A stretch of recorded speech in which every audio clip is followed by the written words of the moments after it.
आप सभी को पता है कि ब्लैक होल जो है यूनिवर्स में होता है, जो सारी चीज़ों को अपने अंदर खींच लेता है और चीज़ें गायब हो जाती है।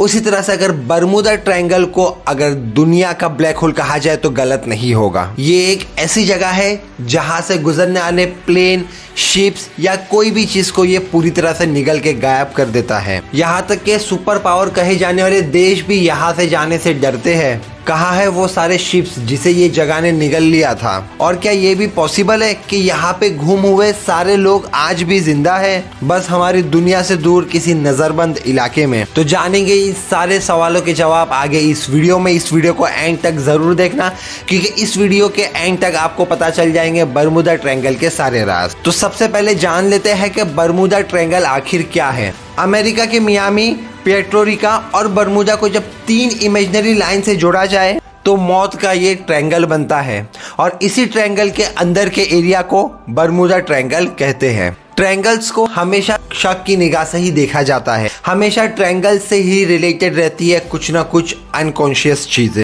इसी वजह से रहस्य चीजों का होना किसी न किसी वजह से ट्रायंगल से जुड़ जाता है। इजिप्ट के पिरामिड भी इसकी एक मिसाल है। वही बर्मुदा ट्रायंगल एक ऐसी जगह है जिसे इग्नोर नहीं किया जा सकता, क्योंकि इसके पीछे ना ही सिर्फ कुछ चंद लोगों का बल्कि बड़े बड़े देश, सुपर पावर्स का विश्वास मौजूद है। 9 जुलाई 1945 में दुनिया का जब सबसे सुपर पावर कहलाने वाला देश अमेरिका का यूएस नेवी का एक कमांडर थॉमस अपने 10 लोगों की क्रू के साथ जब इस इलाके की तरफ उड़ रहा था, तो उसके साथ जो हुआ उसे सुनकर आने वाली पुश्तों की रूह कांप गई। दरअसल थॉमस एक नाइट ट्रेनिंग प्रोग्राम के तहत इस फ्लाइट को लेकर चला था, लेकिन उड़ान के 4 घंटे बाद ही अचानक प्लेन का कनेक्शन कंट्रोल स्टेशन से टूट गया। ना ही कोई एसओएस रिपोर्ट, ना ही कोई एसओएस सिग्नल उस प्लेन से आया था, ना ही उस 4 घंटे की उड़ान के दौरान थॉमस ने जो है कोई अजीब सी इंसिडेंट रिपोर्ट की थी। बस अचानक से प्लेन का संपर्क टूटा और फिर कभी कोई संपर्क नहीं हुआ। थॉमस एंड उसकी टीम को ढूंढने के लिए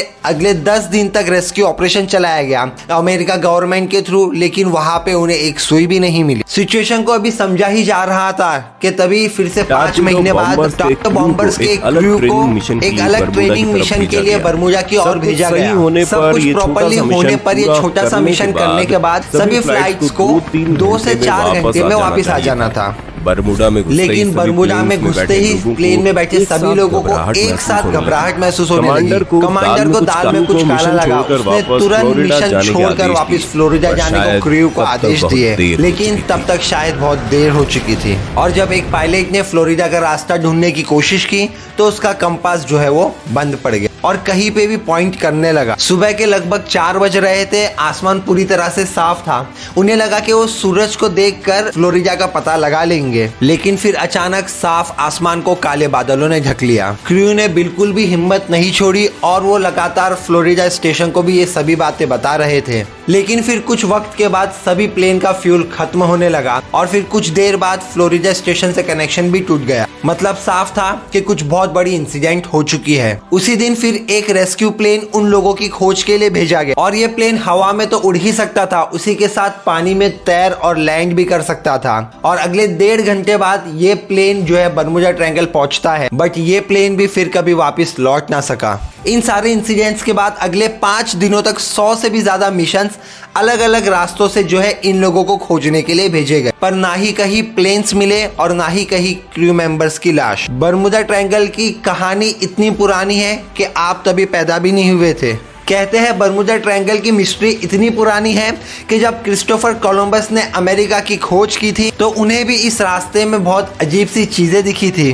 कोलंबस के मुताबिक उन्होंने एक आग के गोले को समुद्र के अंदर घुसते हुए देखा था, पर ताज्जुब की बात तो यह है कि वो वक्त पे ना तो कोई प्लेन्स थे और ना तो कोई मेट्योर हो सकता था। आखिर वो 15वीं सेंचुरी में क्या था जिसे कोलंबस ने आसमान से गिरते हुए समुद्र में घुसते हुए देखा था? कुछ लोगों का मानना है कि अगर उस वक्त हवा में उड़ती हुई कोई चीज दिखाई दी होगी तो वो टेक्नोलॉजी जरूर हमारे दुनिया के बाहर की होगी, या फिर शायद एलियंस की।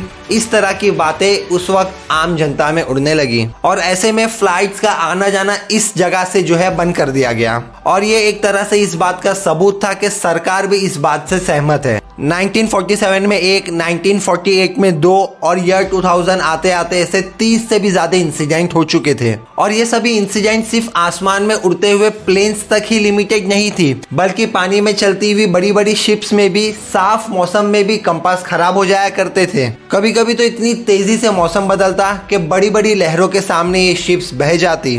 अगर खराब मौसम के कारण हम इन शिप्स का डूबना एक्सप्लेन भी करते हैं तो आप उन घटनाओं को कैसे समझाएंगे जहां पर बरमूडा ट्रायंगल के अंदर घुसते ही हजारों टन बड़ी शिप्स को ऐसा लगने लगता कोई जानबूझकर नीचे खींचकर डुबो रहा है। ना ही तो शिप्स में कोई होल होते थे और ना ही कोई टेक्निकल इश्यूज, बस ये सारे शिप्स एक ही चीज महसूस करते थे कि नीचे से कोई उन्हें खींच रहा है। कई लोग शिप से कूद जाते थे कि तैर के जो है हम इससे बाहर चले जाएंगे, लेकिन तैरने वाले लोग भी सेम इसी तरह की फीलिंग करते थे कि उन्हें कोई नीचे खींच रहा है और तैर के भी बाहर नहीं आ पाते थे। यहाँ पर डूबी ज्यादातर शिप्स उन प्लेन्स की तरह कभी नहीं मिली और अगर यहाँ से कुछ बाहर आया है तो वो है सिर्फ कहानियां। इस वक्त बरमूडा ट्रायंगल को लेकर कई अलग अलग थियरीज आती रही है। जैसे कंपास के ना काम करने का रीजन ये बताया गया कि बरमूडा ट्रायंगल के आसपास के एरिया में जो मैग्नेट मौजूद है उसकी वजह से कंपास काम नहीं करता।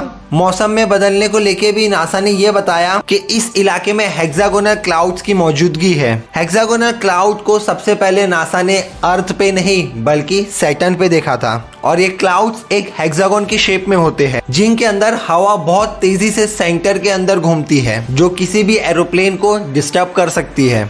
सच क्या है वो तो एक न एक दिन सामने आ ही जाएगा, लेकिन तब तक आपके क्या व्यूज है, आपके क्या सोच है इसके ऊपर वो हमें कमेंट सेक्शन में ज़रूर बताइए। और अगर चैनल पे नए हो, चैनल को आपने अभी तक सब्सक्राइब नहीं किया तो चैनल को सब्सक्राइब कर लीजिए, बेल आइकन बटन दबा दीजिए ताकि इस तरह के और कोई भी इंटरेस्टिंग वीडियोस हम यहाँ पे अपलोड करें तो आपको नोटिफिकेशन आए और आप वीडियो का मजा उठा सकें। तो चलिए इसी के साथ मिलते हैं अगले वीडियो में। Till then stay tuned with the channel, take care, bye bye and thanks for watching.